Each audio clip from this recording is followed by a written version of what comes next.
आज का हमारा विषय है पूंजीवाद, व्यक्तिवाद, समाजवाद और साम्यवाद। ये बहुत ही ज़्यादा महत्वपूर्ण विषय है। इसकी महत्वता का अंदाज़ा आप इस बात से ही लगा सकते हैं कि 8th स्टैंडर्ड से ही हम इन शब्दों को सुनते आए हैं और जब तक हम राजनीति विज्ञान तथा राजनीतिक सिद्धांत का अध्ययन करेंगे, सुनते रहेंगे। सिर्फ राजनीति विज्ञान ही नहीं, इन शब्दों को आप इतिहास, अर्थशास्त्र तथा समाजशास्त्र के अध्ययन के दौरान भी सुनते हैं। यदि आप इन शब्दों के अर्थ की गहराई को समझेंगे तो इससे जुड़े हुए कॉन्सेप्ट को आप बहुत ही आसानी से समझ पाएंगे। होप सो आप समझ चुके होंगे कि आज का हमारा विषय कितना ज़्यादा महत्वपूर्ण है। तो आइए हम वक्त की बर्बादी ना करते हुए सबसे पहले पूंजीवाद से शुरू करते हैं, क्योंकि पूंजीवादी विचारधारा सबसे पहले आई थी। पूंजीवाद, जिसे अंग्रेजी में कैपिटलिज्म कहते हैं, यह एक प्रकार की आर्थिक प्रणाली या आर्थिक तंत्र है जिसमें उत्पादन के साधन जैसे खेत, फैक्ट्री, कल कारखाने आदि तथा वितरण के स्रोत जैसे दुकान पर किसी व्यक्ति विशेष का आधिपत्य या अधिकार होता है। इस व्यवस्था में दो वर्ग देखने को मिलते हैं, एक पूंजीपति वर्ग तथा दूसरा श्रमिक वर्ग। इस व्यवस्था के अंतर्गत श्रमिक वर्ग के लोग फैक्ट्रियों में काम करते हैं और इसके एवज में उन्हें सैलरी मिलता है और लाभ का संपूर्ण धन बिना किसी मेहनत के पूंजीपतियों के हाथों में चला जाता है। इससे अमीर और अमीर हो जाता है और गरीब और गरीब हो जाता है, जिससे कि अमीर गरीब के बीच की खाई बढ़ जाती है। इस व्यवस्था में चूंकि सभी कंपनियां प्राइवेट होती है, जिससे लाभ का सारा धन अमीरों के जेब में चला जाता है और सरकारी कंपनियों के अभाव में सरकार के पास आय का कोई स्रोत न होने के कारण सरकार इन अमीरों से आय का एक हिस्सा टैक्स के रूप में ले लेती है, जिसे वो देश की सुरक्षा तथा कल्याण पे खर्च करती है। क्योंकि किसी भी देश की सेना निजी यानी प्राइवेट हाथों में नहीं सौंपा जा सकता, इससे वो देश आसानी से गुलाम बन जाएगा। पूंजीवादी विचारधारा को गहराई से समझने के लिए हमें व्यक्तिवादी विचारकों के विचारधाराओं का अनुसरण करना होगा, जिसका सीधा संबंध पूंजीवादी विचारधारा से है। तो आइए हम व्यक्तिवादी विचारधारा को समझते हैं। व्यक्तिवादी विचारधारा राजनीतिक सिद्धांत में व्यक्तिवाद एक ऐसी विचारधारा है जो व्यक्ति की स्वतंत्रता का बहुत जोरदार समर्थन करती है और राज्य द्वारा व्यक्ति की स्वतंत्रता में किसी भी प्रकार का हस्तक्षेप नहीं चाहते हैं। इनका मानना है कि व्यक्ति ने अपनी सुरक्षा के लिए राज्य जैसी संस्था का निर्माण किया है, न कि राज्य ने व्यक्ति का निर्माण किया है। व्यक्तिवादी विचारधारा को मानने वाले विचारक आर्थिक क्षेत्र में अहस्तक्षेप का सिद्धांत, जिसे अंग्रेजी में लेसे फेयर कहते हैं, की नीति का समर्थन करती है। लेसे फेयर फ्रेंच भाषा का वाक्यांश है जिसका अर्थ है करने दो, अर्थात जैसा चाहे वैसा करने दो होता है। दूसरे शब्दों में कहें तो व्यक्ति जो चाहे सो करे, राज्य द्वारा उसकी आर्थिक गतिविधियों में किसी भी प्रकार का हस्तक्षेप न किया जाए। दूसरे शब्दों में कहें तो पूंजीपति वर्ग के लोग मनचाही मात्रा में वस्तुओं का उत्पादन कर सकते हैं तथा आपसी सहमति के आधार पर मजदूरों को कितना भी सैलरी दें। जब मजदूरों को कोई आपत्ति नहीं है तथा पूंजीपतियों को भी कोई आपत्ति नहीं है, तो सरकार या राज्य कौन होती है बीच में इंटरफेयर करने वाली।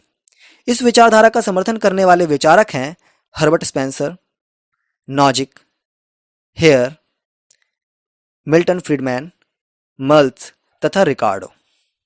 पूंजीवादी व्यवस्था के लाभ। चूंकि इस व्यवस्था में सभी कंपनियां तथा संस्थाएं निजी हाथों में होती है, इसलिए वो निजी स्वार्थ के लिए कार्य करते हैं और अपना 100% योगदान देते हैं, जिससे उनके व्यापार का बहुत तेजी से विकास होता है, जिसका सीधा असर देश की अर्थव्यवस्था पर पड़ता है। परिणाम स्वरूप देश के जीडीपी यानी सकल घरेलू उत्पाद में इजाफा देखने को मिलता है। पूंजीवादी व्यवस्था के हानि। चूंकि इस व्यवस्था में सभी कंपनियां और संस्थाएं जैसे फैक्ट्री, दुकान, स्वास्थ्य, शिक्षा आदि निजी हाथों में होते हैं, जिसके कारण ये सुविधाएं बहुत महंगी हो जाती है। पूंजीवादी विचारधारा के समर्थन करने वाले विचारक हैं एडम स्मिथ। इनका जन्म 16 जून 1723 में यूनाइटेड किंगडम के एक कर्क कैल्डी नामक स्थान पर हुआ था। एडम स्मिथ एक ब्रिटिश नीतिवेत्ता, दार्शनिक और राजनीतिक अर्थशास्त्री थे। इन्हें फादर ऑफ इकोनॉमिक्स अर्थात अर्थशास्त्र का जनक भी कहा जाता है। आधुनिक अर्थशास्त्र के निर्माताओं में एडम स्मिथ का नाम सबसे पहले आता है। इन्होंने 9 मार्च 1976 में एक किताब प्रकाशित किया जिसका नाम था द वेल्थ ऑफ नेशंस। इन्होंने एक कॉन्सेप्ट दिया था सप्लाई एंड डिमांड। इनका कहना था कि सप्लाई एंड डिमांड अर्थशास्त्र के 2 अदृश्य हाथ हैं जो अर्थव्यवस्था को संचालित करने में सहायता करते हैं। समाजवाद।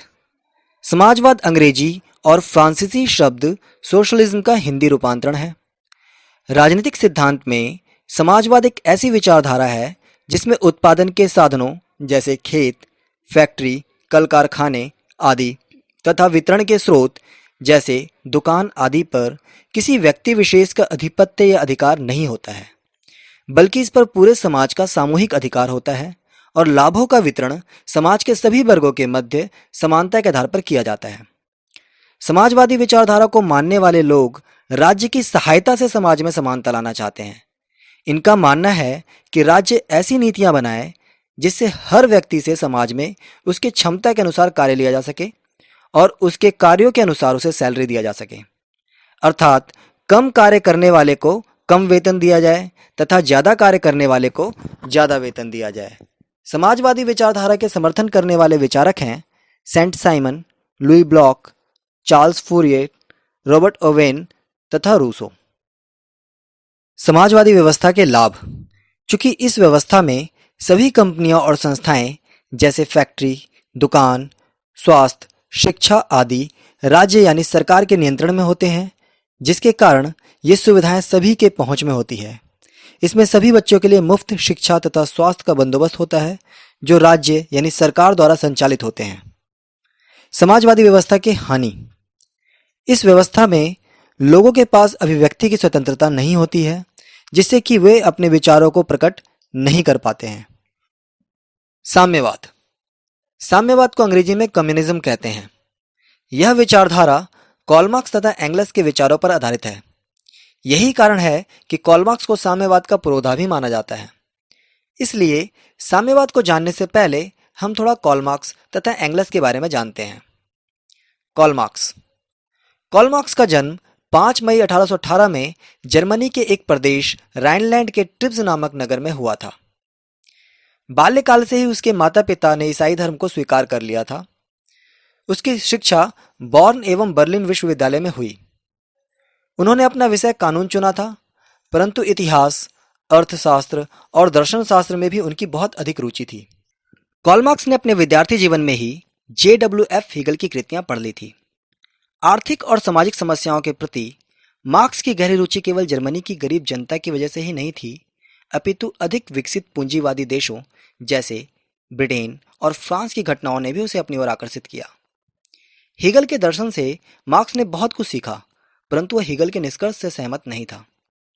उन्होंने हीगल की द्वंद्वात्मक पद्धति का अनुसरण करते हुए अपने द्वंद्वात्मक भौतिकवाद का निरूपण किया। 33 वर्ष की आयु में ही मार्क्स को डॉक्टर ऑफ फिलॉसफी की उपाधि मिल गई थी। मार्च 1843 में उन्हें अपने उग्र तथा क्रांतिकारी विचारों के कारण जर्मनी छोड़ना पड़ा। इतिहास, दर्शन शास्त्र, राजनीति और अर्थशास्त्र इत्यादि का अध्ययन करने के बाद वह समाजवाद के अध्ययन के लिए पेरिस चले गए। वहां उनकी मुलाकात फ्रेडरिक एंगल्स से हुई, जिनके पिता इंग्लैंड के संपन्न कपड़ा मिल के मालिक थे। आर्थिक समस्याओं पर इन दोनों के विचार बहुत मिलते जुलते थे, जिससे ये दोनों निकट सहयोगी बन गए। मार्क्स मुख्यतः सिद्धांतों का निर्माण करते गए और एंगल्स उनके प्रचार प्रसार की दिशा में प्रयत्नशील रहे। अंत में कार्ल मार्क्स एक निर्वासित व्यक्ति के रूप में लंदन में जा बसे, जहां 1883 में उनकी मृत्यु हो गई। कार्ल मार्क्स के 2 इतिहास प्रसिद्ध कृतियां हैं। पहला कम्युनिस्ट मैनिफेस्टो, जिसे हिंदी में साम्यवादी घोषणा पत्र कहते हैं। इसे 1848 में प्रकाशित किया गया था। और दूसरी पुस्तक है दास कैपिटल, जिसे 1867 में प्रकाशित किया गया था। एंगल्स के द्वारा रचित प्रसिद्ध ग्रंथ है the origin of the family, private property and the state, जिसे हिंदी में परिवार की उत्पत्ति, निजी संपत्ति और राज्य कहते हैं। साम्यवाद। साम्यवाद को अंग्रेजी में कम्युनिज्म कहते हैं। साम्यवाद तथा समाजवादी विचारधारा में व्यक्ति से ज्यादा महत्व समाज को दिया जाता है। ये राज्य जैसी संस्था को समाप्त करके समाज में समानता लाने की वकालत करते हैं, क्योंकि इनका मानना है कि राज्य एक शोषणकारी संस्था है जो कि अमीरों के हितों की एक कार्यकारिणी समिति के रूप में कार्य करती है। इसी संदर्भ में कार्ल मार्क्स ने भी कहा है कि धर्म एक अफीम की तरह है जो अमीरों के हाथ में गरीबों का शोषण करने का एक यंत्र है। साम्यवादी विचारधारा के विचारकों का मानना है कि समाज में सदैव दो वर्ग देखने को मिलते हैं, एक शोषक वर्ग जो शोषण करते हैं तथा दूसरा शोषित वर्ग जिनका शोषण होता है, और इन दोनों वर्गों के मध्य सदैव संघर्ष चलता रहता है। प्राचीन काल में जब लोग आदि मानव के रूप में रहते थे तब ना ही कोई शोषक था और ना ही कोई शोषित।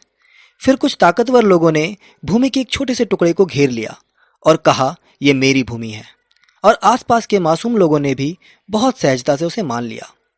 फिर आया दासता का युग, जिसमें ताकतवर लोगों ने अपनी भूमि पर कार्य करने के लिए कमजोर लोगों को गुलाम बनाना शुरू कर दिया, जिसमें दो वर्ग देखने को मिले, मालिक वर्ग तथा दास वर्ग। फिर जब दासों पर जरूरत से ज्यादा अत्याचार होने लगा और उनका शोषण किया जाने लगा तो उन्होंने विद्रोह कर दिया। फलस्वरूप संख्या में अधिक होने के कारण दासों की जीत हुई। इसके पश्चात एक नया युग दृष्टिगोचर हुआ जिसे सामंतवादी युग कहा गया। इस युग में मालिक वर्ग के लोग सामंत बन गए और गुलाम वर्ग के लोग कृषक बन गए, जिससे पुनः दो वर्ग दृष्टिगोचर हुए, सामंत तथा कृषक। जब सामंतों ने किसानों का अधिक शोषण करना शुरू कर दिया तो किसानों ने भी क्रांति कर दिया, और इस क्रांति में भी जीत किसानों की हुई क्योंकि वो सामंतों के मुकाबले संख्या में अधिक थे। इस क्रांति के पश्चात पुनः एक नया युग दृष्टिगोचर हुआ जिसे पूंजीवादी युग कहा गया। इस युग में पुनः दो वर्ग देखने को मिले, पूंजीपति वर्ग तथा श्रमिक वर्ग। सामंत पूंजीपति बन गए और किसान श्रमिक बन गए, और पूंजीपतियों ने फिर से समय के साथ श्रमिकों का शोषण करना शुरू कर दिया।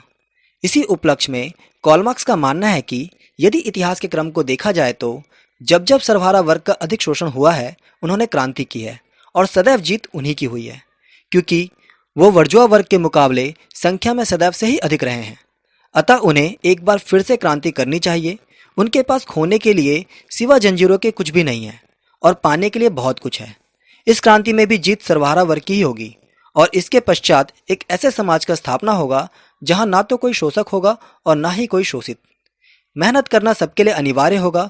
जो काम करेगा उसे भोजन दिया जाएगा और जो काम नहीं करेगा उसे भोजन नहीं दिया जाएगा।